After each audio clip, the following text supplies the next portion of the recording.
سيد الرسل وخاتم الأنبياء وعلى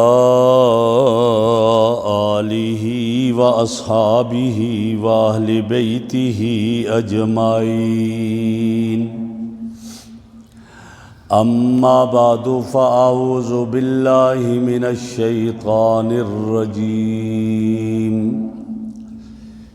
بسم الله الرحمن الرحيم. إنا أنزلناه في ليلة مباركة إنا كنا منذرين فيها يفرق كل أمر حكيم. صدق الله مولانا العظيم وصدق رسوله النبي الكريم.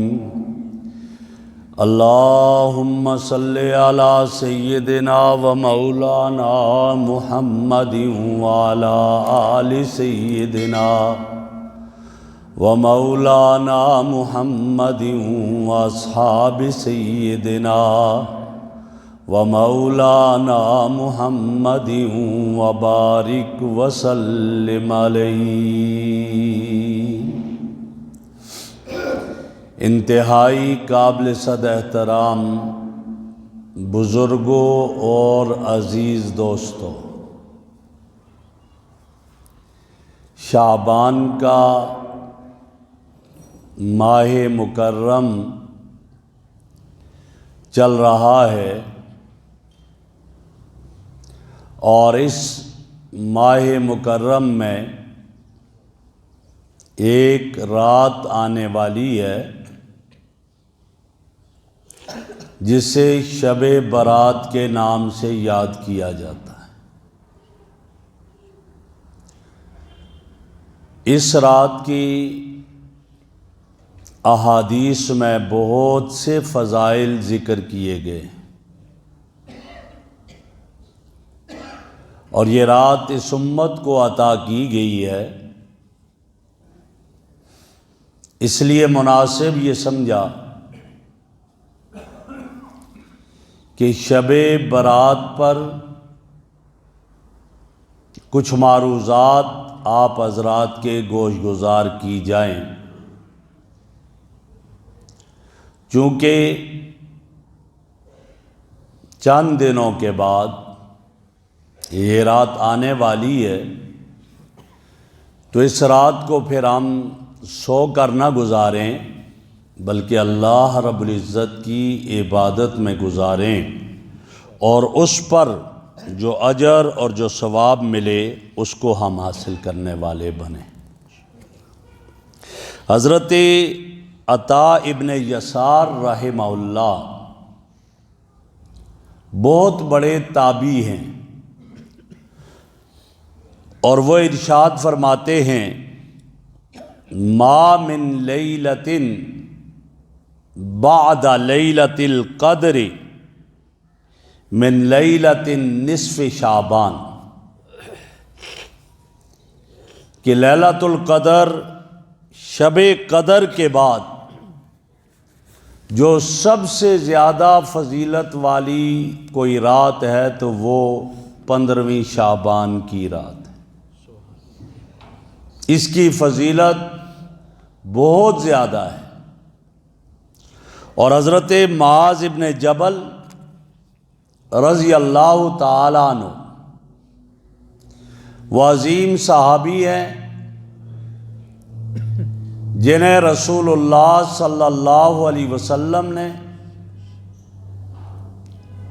یمن کا حاکم اور قاضی بنا کر بھیجا. وہ یہ روایت نقل کرتے ہیں، فرماتے ہیں کہ نبی اکرم صلی اللہ علیہ وسلم نے ارشاد فرمایا 5 راتیں ایسی عظمت والی راتیں ہیں جو شخص ان کو جاگ کر گزارے لیکن جاگنے سے مراد کھیل کود میں جاگنا نہیں، عبادت میں گزارے، نوافل پڑھے، قرآن کی تلاوت کرے، ذکر و عبادت کرے، اس طرح یہ عبادت میں ان راتوں کو جاگ کر گزارے گا تو فرمایا اس پر جنت واجب ہو جائے گی۔ نوافل پڑھے گا، تسبیح پڑھے گا اور ان راتوں کو عبادت کے ذریعے زندہ رکھے گا تو فرمایا اس شخص کے لیے جنت واجب ہوگی۔ وہ کون سی 8 راتیں ہیں؟ فرمایا پہلی رات 8ویں ذی الحجہ کی رات، دوسری 9ویں ذی الحجہ کی رات، اور تیسری 10ویں ذی الحجہ کی رات، اور چوتھی عید الفطر کی رات، اور 5ویں جو رات ہے وہ 15ویں شعبان کی رات۔ یہ وہ 5 راتیں ہیں کہ ان میں آدمی عبادت کرے، اللہ کو راضی کرے، نوافل پڑھے، قرآن کی تلاوت کرے، جنت واجب ہو جائے گی۔ لیکن ہمارے ہاں الٹی گنگا بہتی ہے، 10ویں ذی الحجہ کی رات ہماری بازاروں میں گزرتی ہے، جو کہ مبغوض ترین جگہ ہیں۔ عید الفطر کی رات ہماری وہ بھی بازاروں میں شاپنگ میں گزرتی ہے،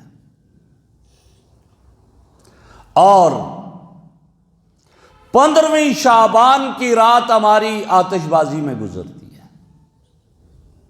یہ نوجوان یہ رات کو آتش بازی کرتا رہتا ہے، یہ نہیں سوچتا کہ آگ سے تو شیطان بنا ہے، یہ آتش بازی کر کے شیطان کو خوش کر رہا ہے، رحمان کو ناراض کر رہا ہے۔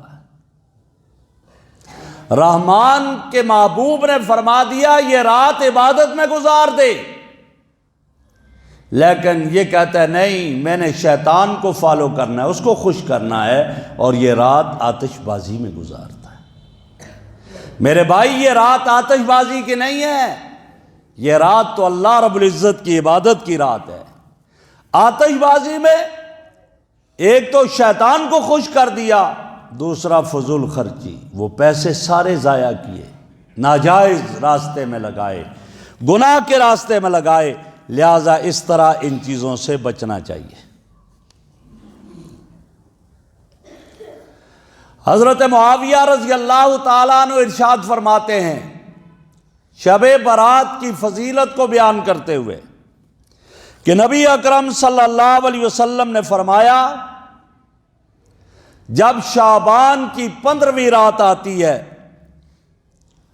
تو اللہ رب العزت اپنی ساری مخلوق کی طرف نظر کرم فرماتے ہیں، اپنے نظر کرم سے مخلوق کو دیکھتے ہیں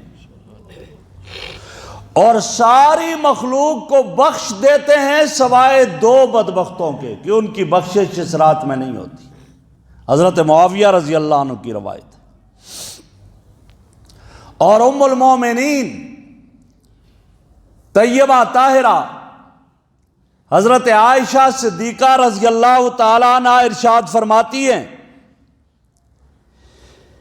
کہ شعبان کی 15ویں تاریخ کے بارے میں آقا نے فرمایا عائشہ یہ شعبان کی 15ویں تاریخ ہے، شب برات ہے، اور ارشاد فرمایا ان اللہ ینزل فیہا لغروب الشمس الی السماء الدنیا، اللہ اس رات میں غروب شمس سے لے کر غروب شمس سے کے وقت سے اترتے ہیں الی السماء الدنیا، دنیا کے آسمان پر۔ اللہ کے اترنے کا مطلب یہ ہے کہ اللہ کی رحمت نازل ہوتی ہے۔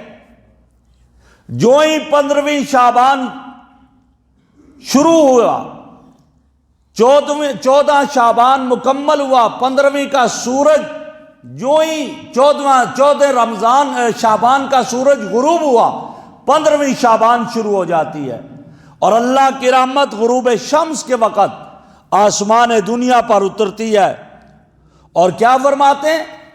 اعلان ہوتا ہے حل من مستغفر فاغفر لہ، آج میری ذات بڑے جلال میں ہے، آج میں معافی کا پیغام لے کر آیا ہوں، ہے کوئی معافی طلب کرنے والا فاغفر لہ، میں اس کی مغفرت کر دوں۔ حل من مسترزق فارزقہ، ہے کوئی رزق کا متلاشی، میں اس کو رزق دوں۔ در در کی ٹھوکریں کھاتا پھر رہا ہے، لوگوں کے سامنے ہاتھ پھیلا کر بھیک مانگ رہا ہے۔ آج اعلان ہوتا ہے انسان لوگوں کے سامنے کیوں ہاتھ پھیلا کر بھیک مانگتا ہے؟ آج میری ذات اعلان کرتی ہے کہ آ مجھ سے رزق طلب کر، میں تیرے دامن کو بھر دوں گا، میں تیری جھولیوں کو بھر دوں گا۔ میرے سامنے دامن پھیلا، میرے سامنے ہاتھ پھیلا، مخلوق کے سامنے ہاتھ پھیلانے کے بجائے، دامن پھیلانے کے بجائے میرے سامنے اپنے دامن کو پھیلا دے، میرے سامنے اپنے ہاتھ کو پھیلا دے، اور یہ سمجھ کہ میں تیرا رزاق ہوں، لہٰذا میں تمہیں رزق عطا کر دوں گا۔ حل من مبتلا فعافیہ، ہے کوئی کسی مصیبت میں مبتلا، کسی بیماری میں مبتلا، کسی غم میں مبتلا، کسی دکھ میں مبتلا، کسی آزمائش میں مبتلا، کسی فتنہ میں مبتلا، فعافیہ، آج کی رات اس کے لیے اعلان ہے وہ مجھ سے معافی مانگے، میں اس کو معاف کر دوں گا، میں اس کو بیماری سے نجات دے دوں گا، میں اس کو پریشانی سے نکال دوں گا، میں اس کی مشکلات کو ختم کر کے آسانیوں میں اس کو لے جاؤں گا، میں اس کی زندگی کو اس کے لیے خوشحال بنا دوں گا۔ ہے کوئی ایسا جو آج مجھ سے مانگے تو میں کیوں نہیں دوں گا؟ میرے بھائی، وہ رب تو وہ ہے جس سے مانگو تو وہ خوش ہوتا ہے، اور نہ مانگو تو وہ ناراض ہوتا ہے۔ اور دنیا والوں کا تو حال یہ ہے کہ ان سے مانگو یہ ناراض ہوتے ہیں، منہ پھیر لیتے ہیں، نہ مانگو تو خوش ہوتے ہیں۔ لہذا اس ذات سے مانگنا چاہیے جو مانگنے سے خوش ہوتی ہے، اور وہ اللہ کی ذات ہے۔ اسی طرح ایک اور روایت میں ہے، نبی اکرم صلی اللہ علیہ وسلم نے ام المومنین حضرت عائشہ صدیقہ رضی اللہ تعالی عنہا سے ارشاد فرمایا، هل تدرین ما هذه اللیلہ، اے عائشہ هل تدرین ما فی هذه اللیلہ، تجھے پتہ ہے اس رات میں کیا کیا ہوتا ہے؟ جانتی ہو کیا ہوتا ہے اس رات میں؟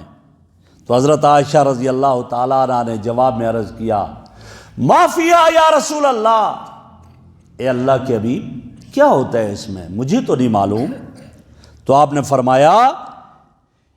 فرمایا فیہا ان یکتب کل مولود من بنی آدم فی ہذہ السنہ، اس رات میں بنو آدم کا ہر وہ بچہ جو اس سال میں پیدا ہونے والا ہے اس کا نام لکھ دیا جاتا ہے کہ فلاں کے گھر فلاں پیدا ہوگا، فلاں بستی میں فلاں بچہ ہوگا، فلاں بچی پیدا ہوگی، وہ تندرست پیدا ہوگا، وہ معذور پیدا ہوگا، جو بھی ہے وہ اس رات میں لکھ دیا جاتا ہے۔ وَفِيهَا يُكْتَبُ كُلُّ هَالِكٍ مِّن بنی آدم فی هذہ السنہ، اور اس رات میں پورے سال میں جتنے بنی آدم میں سے جو انتقال کر جانے والے ہیں ان کے نام لکھ دیے جاتے ہیں۔ گویا رجسٹر ہے، اس میں لکھا جاتا ہے فلاں گاؤں میں، فلاں بستی میں، فلاں کے گھر فلاں تاریخ کو بچہ پیدا ہوگا، خوشی منائی جائے گی، فلاں کے گھر فلاں تاریخ کو این شادی کے موقع پر دولہا کا ایکسیڈنٹ ہو جائے گا اور اس گھر میں خوشی کے بجائے صف ماتم بچ جائے گی۔ اس کا نہیں پتہ ہوتا، یہ اس رات میں فیصلے لکھ دیے جاتے ہیں۔ تو گویا آئندہ سال تک آنے والے ہر پیدا ہونے والے کا نام بھی لکھ دیا جاتا ہے، اور ہر فوت ہونے والے کا نام بھی لکھ دیا جاتا ہے، کس گھر میں خوشیاں ہوں گی اس کو لکھ دیا جاتا ہے، کس گھر میں غمیاں ہوں گی اس کو لکھ دیا جاتا ہے، یہ لکھ دیا جاتا ہے کہ کس کی گود آباد ہوگی، یہ لکھ دیا جاتا ہے کس کی گود ویران ہوگی، کس کا باپ اس سے بچھڑ جائے گا، کس کا بیٹا اس سے بچھڑ جائے گا، کس کا بھائی اس سے بچھڑ جائے گا۔ یہ فیصلے اس رات میں کر دیے جاتے ہیں۔ فرمایا نا فیہا یفرق کل امر حکیم، یہ فیصلے ہو جاتے ہیں اللہ کی طرف سے۔ اور فرمایا کہ وَفِيهَا تُرْفَعُ أَعْمَالُهُمْ وَتُنزَلُ أَرْزَاقُهُمْ، یہ وہ رات ہے جس میں انسانوں کے اعمال اوپر لے جائے جاتے ہیں، ترفع اٹھا کر لے دیے جاتے ہیں ان کے اعمال، وَتُنزَلُ أَرْزَاقُهُمْ، اور ان کے رزقوں کو یہاں پر اتار دیا جاتا ہے۔ یہ اس رات میں ہوتا ہے اور یہ فیصلے ہوتے ہیں اس رات میں۔ میرے بھائی یہ وہ رات ہے، لیکن میں نے عرض کیا اس میں مغفرت تو ہوتی ہے۔ ایک روایت میں آپ صلی اللہ علیہ وسلم نے ارشاد فرمایا کہ اس رات میں اتنی زیادہ بخشش ہوتی ہے، اتنی زیادہ بخشش ہوتی ہے کہ بنو کلب ایک قبیلہ ہے، اس کی بکریاں بہت زیادہ ہوتی تھی، کہا اس کی بکریوں کے بالوں کے برابر مغفرت ہوتی ہے لوگوں کی، اتنی زیادہ۔ لیکن ایک روایت میں آیا دو لوگ اس رات میں بھی بخشش سے محروم ہوتے، ان کی بخشش نہیں ہوتی، اور ایک روایت میں 5 آدمی اس سے محروم ہوتے، ان کی بخشش نہیں ہوتی۔ اب وہ کون ہیں؟ دونوں حدیثوں کو جوڑیں تو 7 بن جائیں گے۔ 7 ایسے بدبخت ہیں جن کی مغفرت شب برات میں بھی نہیں ہوتی اور شب قدر میں بھی نہیں ہوتی۔ وہ کون سے 7 ہیں جن کی مغفرت نہیں ہوتی اس رات میں؟ فرمایا ان میں سے، جبکہ یہ بخشش کا موسم بہار ہے، مشرک کی مغفرت نہیں ہوتی۔ ان اللہ لا یغفر ان یشرک بہ ویغفر ما دون ذلک لمن یشاء، مشرک کی مغفرت نہیں ہوتی۔ اللہ کی ذات، اللہ کی صفات میں کسی کو شریک ٹھہرا دیا جائے، اس کی اس رات میں مغفرت نہیں ہوگی۔ دوسرا، کینہ رکھنے والا، بغض رکھنے والا، اس کی مغفرت نہیں ہوتی۔ کینہ رکھنے والا کیا مطلب؟ میرا کسی سے جھگڑا ہو گیا، آپس میں صلح کروا دی، لیکن میرے دل میں وہ آگ پھر بھی بھڑک رہی ہے، میں اس کو بھولتا نہیں ہوں، میں کہتا ہوں مجھے موقع ملا میں اسے بدلا لوں گا۔ یہ بغض اور کینہ ہے۔ کینہ رکھنے والا، دل میں بغض رکھنے والا اتنا بدبخت ہے کہ اس کی مغفرت اس رات میں نہیں ہوگی۔ اور تیسرا، شرابی، شراب پینے والا، شراب کا عادی، مدمن الخمر، اس کی اس رات میں مغفرت نہیں ہوگی۔ شراب پی رہا ہے، شراب کا عادی، آج تو ہمارے یہاں نام بدل دیا ہے، اور اللہ معاف کرے کہ اس کو کوئی گناہ ہی نہیں سمجھتا، یہ حال ہے، پرمٹ اس کے لیے جاتے ہیں، اس کی مغفرت نہیں ہوگی۔ اور چوتھا، قطع تعلقی کرنے والا، رشتے توڑنے والا، بھائی بہن کے درمیان رشتہ ختم، ماں اولاد کے درمیان رشتہ ختم، کوئی ایک دوسرے کے گھر نہیں جاتا، ایک دوسرے سے ناراضگیاں بڑھا دیتے ہیں، رشتے توڑنے والا، قطع تعلقی کرنے والا، اس بخشش کے موسم بہار میں بھی اس کی مغفرت نہیں ہوگی، اس رات میں اس کی مغفرت نہیں ہوگی۔ اور پانچواں، مسبل الصوم، وہ شخص جس کے پانچے ٹخنوں سے نیچے لٹک رہے ہیں۔ ہمارے یہاں اس چیز کا اہتمام ہی نہیں ہے۔ نماز میں تو آتا ہے پتلون آگے سے اوپر موڑ کر کھڑا ہو جاتا ہے، پانچے اوپر کر لیتا ہے، نماز کے بعد پرواہ ہی نہیں۔ یہاں فرمایا یہ اتنا بڑا گناہ ہے کہ اس آدمی کی اس رات میں مغفرت نہیں ہوگی۔ ہمارے یہاں تو جب تک جھاڑو دیتا ہوا نہ جائے تو مزہ ہی نہیں ہے اس کے بغیر۔ نہیں، یہ کیا ہے، تم نے یہ کیسے ٹخنوں سے اوپر کر لیے پانچے، جبکہ پانچے ہمیشہ ٹخنوں سے اوپر ہونے چاہیے، ٹخنوں سے نیچے نہیں ہونے چاہیے۔ حدیث میں آتا ہے ما اسفل من الازار من الکعبین فی النار، ٹخنوں سے نیچے کا جو حصہ بھی استہبند یا پانچوں کے نیچے رہے گا وہ جہنم کی آگ میں جلے گا۔ اس کا ہمیں اہتمام کرنا چاہیے کہ ہمارے ٹخنے ننگے رہیں۔ اور ایک حدیث میں آیا کہ 3 آدمی ایسے ہیں جن کی طرف اللہ نظر رحمت سے نہیں دیکھے گا، وَلَا يُكَلِّمُهُمْ، اور ان سے بات بھی نہیں کرے گا قیامت کے دن، اللہ ان سے بات بھی نہیں کرے گا، اور ان کے لیے عذاب عظیم ہے، دردناک عذاب ہے، بڑا عذاب ہے۔ ان میں سے کون سا ہے؟ صحابہ نے جب یہ سنا گھبرا گئے، ڈر گئے، اللہ کے حبیب ایسا کون بدبخت ہے، وہ کون ہے 3 آدمی؟ تو آپ صلی اللہ علیہ وسلم نے ارشاد فرمایا ایک وہ ہے جو اپنی تہبند کو نیچے رکھتا ہے، ٹخنوں سے نیچے رکھتا ہے تہبند، یہ ایسا ہے کہ اللہ اسے قیامت کے دن نظر رحمت سے بھی نہیں دیکھیں گے، کلام بھی نہیں کریں گے، اور دردناک عذاب ہوگا۔ اور دوسرا شخص وہ ہے جو اپنا سامان جھوٹی قسمیں کھا کر بیچتا ہے، دکان پر آیا قسمیں جھوٹی کھاتا ہے، خدا کی قسم اتنے میں لیا ہے، خدا کی قسم اتنے میں لیا ہے، اور جھوٹی قسمیں کھا کھا کر بیچنے والا اللہ اس کی طرف نظر رحمت سے نہیں دیکھیں گے، اور اللہ اس کی مغفرت بھی نہیں فرمائیں گے، اور اس سے بات بھی نہیں کریں گے۔ اور تیسرا وہ ہے کہ کسی کے ساتھ احسان کر کے جتلانے والا، جتلاتا ہے، میں نے تمہارے ساتھ یہ احسان کیا، بابا آپ نے احسان کر لیا، اللہ کے لیے کیا، اب چھوڑ دو، کیوں تذکرے کرتے ہو، کیوں یاد کرتے ہو ہر ایک کے سامنے؟ اب یہ احسان جتلانے والا ہے۔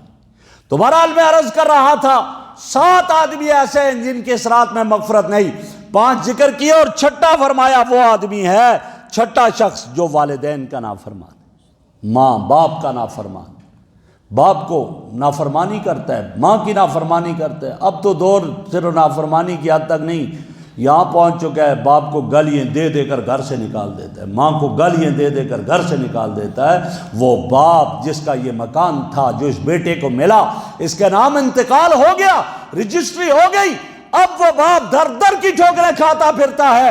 اب اس باپ کا یہ عالم ہو گیا کہ اس کو گالیاں دے کر گھر سے نکالتا ہے۔ جب تک اپنے نام رجسٹری نہیں ہوئی تھی، اس باپ کو تو قدوں پر اٹھا کر پھرتا تھا۔ اب جب اس سے مقصد لے لیا، اب تو کون ہے، جا یہاں کیا کرنے آیا ہے۔ اور 7واں وہ شخص ہے جو کسی کو ناحق قتل کرے، ناحق قتل کرنے والا، اس کی مغفرت نہیں ہوتی۔ اور میرے بھائیوں، سیدنا علی المرتضیٰ رضی اللہ تعالیٰ عنہ فرماتے ہیں کہ آپ صلی اللہ علیہ وسلم فرمایا یہ شب برات، اس کی رات میں عبادت کیا کرو اور اس کے دن کو روزہ رکھا کرو۔ روزہ رکھنا نفلی روزہ ہے، رات میں عبادت ہو، دن کو روزہ ہو۔ تو آج ہمیں جو اس سے ملا سبق وہ یہ ملا کہ ہمیں شب برات میں وہ اعمال کرنے چاہیے جو حدیث سے ثابت ہیں، اور جو رسم و رواج ہے اس سے بچنا چاہیے۔ میں آپ سے عرض کروں گا، آپ دیکھیں گے ابھی اتوار کی شام کو شب برات ہے تو کتنے پٹاخے بج رہے ہوں گے باہر، ادھر جماعت کھڑی ہوگی، نماز ہو رہی ہوگی، ادھر میرے نوجوان آتش بازی کر رہے ہوں گے۔ یہ شیطان کو خوش کرنے کے لیے ہے۔ رحمان کو خوش کرنا تو یہ ہے کہ آپ کی مسجد میں پوری رات عبادت ہو، گھر میں عبادت ہو پوری رات، یہ رحمان کو خوش کرنا ہے۔ اور ظاہر ہے کہ جو پیسہ ان آتش بازیوں پر لگے گا وہ حرام کا پیسہ حرام کے راستے میں جائے گا۔ اسی سے کوئی نیک کام کر لیا، صدقہ خیرات کا کام کر لیا تو اچھی جگہ جائے گا، کل قیامت کے دن کام آئے گا۔ اللہ ہمیں عمل کی توفیق عطا فرمائے۔ اور ایک اور بات دوسری جو عرض کرنا چاہ رہا ہوں، آپ سب جانتے ہیں، آپ نے سنا کہ ہماری سپریم کورٹ کے چیف جسٹس قاضی فائز عیسیٰ نے ایک فیصلہ دیا ہے قادیانی کے حق میں۔ وہ قادیانی جو مرزا غلام قادیانی کی تفسیر صغیر، جو اس نے خود تفسیر لکھی اور اس میں جگہ جگہ اس نے تعویلات کی، اور جہاں جہاں عیسیٰ کا نام، حضرت عیسیٰ کا تذکر آیا تو اس نے وہاں عیسیٰ موعود اپنے آپ کو قرار دیا کہ اس سے میں مراد ہوں اور میں ہوں اس سے وہ، قرآن میں تعریف کی۔ اس کے خلاف اس آدمی کو قید کیا گیا، اور ہمارے جج صاحب نے جو فیصلہ دیا، اگرچہ اب یہ کہا جا رہا ہے اس کو پروپیگنڈا کیا جا رہا ہے، لیکن فیصلہ بہرحال یہ دیا کہ اس آدمی کو رہا کیا جائے اور ہر آدمی اپنی مذہبی آزادی اس کو حاصل ہے، وہ کر سکتا ہے۔ ہم یہ کہتے ہیں قادیانیوں کو بھی مذہبی آزادی دو، لیکن کب دو؟ پہلے یہ اپنے آپ کو غیر مسلم مانیں، غیر مسلم اقلیت مان لیں، اس کے بعد ان کو آزادی دو کہ ہم قادیانی ہونے کی حیثیت سے یہ کرتے ہیں، جبکہ قادیانی اپنے آپ کو مسلمان کہہ کر یہ کر رہے ہیں۔ اور پاکستان کا آئین بھی یہ کہتا ہے کہ کوئی قادیانی اپنی عبادت گاہ کا نام مسجد نہیں رکھ سکتا ہے، عبادت گاہ کا مینار نہیں بنا سکتا ہے، مسلمان بن کر کے وہ قادیانیت کی اشاعت نہیں کر سکتا ہے۔ یہ پاکستان کا آئین بھی کہتا ہے اور یہ قرآن و سنت بھی یہی کہتے ہیں۔ لیکن اس کے باوجود حضرت نے فرما دیا کہ مذہبی آزادی حاصل ہے، خدا کا خوف کرو۔ چیف جسٹس صاحب، کل میرے نبی کے سامنے کس منہ سے حاضر ہوں گے؟ آپ کس طرح جاؤ گے؟ کیوں مغرب کو خوش کرنا چاہتے ہو اور کیوں اس طرح کرتے ہو؟ تمہیں معلوم نہیں یہ قوم وہ قوم ہے جتنے بھی گناہگار کیوں نہ ہو، لیکن اپنے نبی صلی اللہ علیہ وسلم کی ناموس پر گناہگار سے گناہگار بھی مر مٹنا اپنے لیے سعادت سمجھتا ہے۔ اور آپ کو ماضی سے سبق حاصل کرنا چاہیے۔ علم الدین شہید جیسے کون تھے؟ اسی طرح وہ جس نے سلمان تاثیر کو قتل کیا کون تھا؟ یہی تو تھے جو اپنے نبی کی ناموس پہ اپنی جانیں قربان کر بیٹھے۔ لہذا ہم چیف جسٹس کے اس فیصلے کو جوتی کی نوک پہ اڑاتے ہیں، اور اس طرح جہاں توہین رسالت ہوتا ہو، وہ اگر کوئی کہ یہ توہین عدالت ہے، توہین عدالت کر سکیں گے، توہین رسالت نہیں ہونے دیں گے۔ ایسی عدالت کے فیصلوں کو ہم نہیں مانتے۔ کیوں اس طرح یہ فیصلہ ہو کہ مذہبی آزادی حاصل ہے، جو چاہے کر لے؟ نہ، پاکستان کا قانون بھی، آئین بھی کہتا ہے۔ اور چیف جسٹس صاحب نے دو آیتیں پیش کی ہیں۔ ایک آیت یہ کی اِنَّا نَحْنُ نَزَّلْنَا الذِّكْرَ وَإِنَّا لَهُ لَحَافِظُونَ، ہم نے قرآن کو اتارا، ہم اس کے محافظ ہیں، لہٰذا یہ جو کہتے کرتے رہے، نہیں، ایسا نہیں ہو سکتا۔ اِنَّا لَهُ لَحَافِظُونَ کا معنی تو یہی ہے کہ ہم ہر زمانے میں ایسے لوگ کھڑے کر دیں گے جو قرآن کی حفاظت کرتے رہیں گے، اور کسی کو اس میں تعویل کی اجازت نہیں ہوگی۔ جو تعویل کرے گا پکڑا جائے گا۔ خبردار، قرآن کی آیات کو غلط استعمال نہ کرو۔ قرآن کی آیات کی تفسیر وہ ہے جو صحابہ سے منقول ہے، جو میرے نبی کے یاروں سے منقول ہے، اپنے پاس سے نہ کیا کرو تفسیرات۔ اور دوسرا کیا کہتے ہیں؟ قرآن نے کہا لا اکراہ فی الدین، دین میں کوئی سختی نہیں ہے، اکراہ نہیں ہے۔ بالکل میں مانتا ہوں دین میں کوئی اکراہ نہیں، لیکن اس کا مطلب کیا ہے؟ تم اپنے لیے اس کو استعمال کرنے لگے ہو۔ لا اکراہ فی الدین کا مطلب یہ ہے کہ کسی کو دین میں زبردستی شامل نہ کرو۔ ایک شخص کلمہ نہیں پڑھ رہا، وہ کافر رہ رہا ہے، آپ اس کو گن پوائنٹ پر کلمہ نہیں پڑھا سکتے۔ لا اکراہ فی الدین قرآن کی آیت کہتی ہے نہیں، اس کو زبردستی مسلمان آپ نہیں بنا سکتے۔ اور اگر آپ اس طرح زبردستی کلمہ پڑھوا بھی دیں، وہ دل سے نہ پڑھے، وہ پھر بھی مسلمان نہیں ہوتا۔ ہمارا دین ہمیں جہاد میں کیا حکم دیا؟ جاؤ، پہلے جا کر دین کی دعوت دو، مان لے تو ٹھیک، نہیں مانتے کو جزیہ ادا کر کے تم کافر بن کر ہمارے ماتحت رہو، جزیہ دیتے رہو، بس ٹھیک ہے۔ تم نے اگر اس طرح جزیہ دے دیا، تمہاری جانیں ایسے محفوظ جیسے مسلمان کی جان محفوظ، تمہارا مال ایسے محفوظ جیسے مسلمان کا مال محفوظ، اور یہ بھی نہیں مانتے، پھر یہ ہے کہ جہاد کرو ان کے خلاف۔ تو یا لا اکراہ فی الدین کا یہ معنی ہے۔ لا اکراہ فی الدین کا یہ معنی نہیں ہے کہ ایک آدمی کلمہ پڑھ کر زنا بھی کرتا رہے اور تم دیکھتے رہو کہ لگا رہنے تو بھائی لا اکراہ فی الدین، دین میں کوئی سختی نہیں ہے۔ چوری کر رہا ہے، کرتا رہے چوری، لا اکراہ فی الدین، دین میں کوئی سختی نہیں ہے۔ نہ، پھر یہاں پر تو وہ عمل آئے گا۔ میرے نبی صلی اللہ علیہ وسلم کے زمانے میں ایک عورت آتی ہے جس نے چوری کی تھی، ایک صحابی کو بھیجا سفارش کرو، آپ نے فرمایا نہیں، آج میں اس کا ہاتھ کاٹوں گا، اگر فاطمہ بنت محمد بھی چوری کرتی میں محمد اس کا بھی ہاتھ کاٹ دیتا۔ یا نہیں دیکھا لا اکراہ فی الدین؟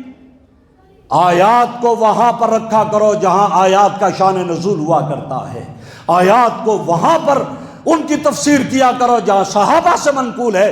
یہ قرآن اپنے پاس سے اس کی تعویلات کی اجازت ہمارا مذہب نہیں دیا کرتا ہے، لہذا تم مغرب کو خوش کرنے کے لیے، اوروں کی خوشی کے لیے ایسا کرو۔ خدا کی قسم ایسا کرنے والے پہلے بھی ذلیل ہوئے ہیں، اب بھی ذلیل ہوں گے اور آئندہ بھی ذلیل ہوتے رہیں گے۔ آپ سب مذمت کرتے ہیں نا اس کی، ہاتھ اٹھا کر جزاک اللہ۔ یہ جو فیصلہ ہم اس کو قطعاً نہیں مانتے، اور ہم یہ مطالبہ کرتے ہیں چیف جسٹس صاحب سے کہ اگرچہ آپ صفائیاں پیش کر رہے ہیں، یہ صرف صفائی پیش کرنے سے نہیں، اپنے فیصلے کو بدلو تاکہ رسول اللہ صلی اللہ علیہ وسلم کی شفاعت کے مستحق بن جاؤ۔ اور اگر نہیں اپنے فیصلے کو بدلو گے تو پھر سوچ لینا کل حوض کوثر پر تمہیں بھی فرشتے مار مار کر پیچھے کریں گے، اور اس وقت وہ نہیں دیکھیں گے یہ چیف جسٹس صاحب ہیں، وہاں کہا جائے گا دفع ہو جاؤ، ہٹ جاؤ یہاں سے پیچھے، اس لیے کہ تم نے نبی صلی اللہ علیہ وسلم کی توہین کی ہے، اور نبی کے گستاخ اور جو نبوت کا دعویٰ کرنے والا تھا ان کو تم نے آسانی دی ہے، اور ان کے لیے تم نے آسانیاں پیدا کی ہیں۔ اللہ رب العزت سے دعا ہے اللہ میں حضور اکرم صلی اللہ علیہ وسلم کی سچی اتباع نصیب فرمائے۔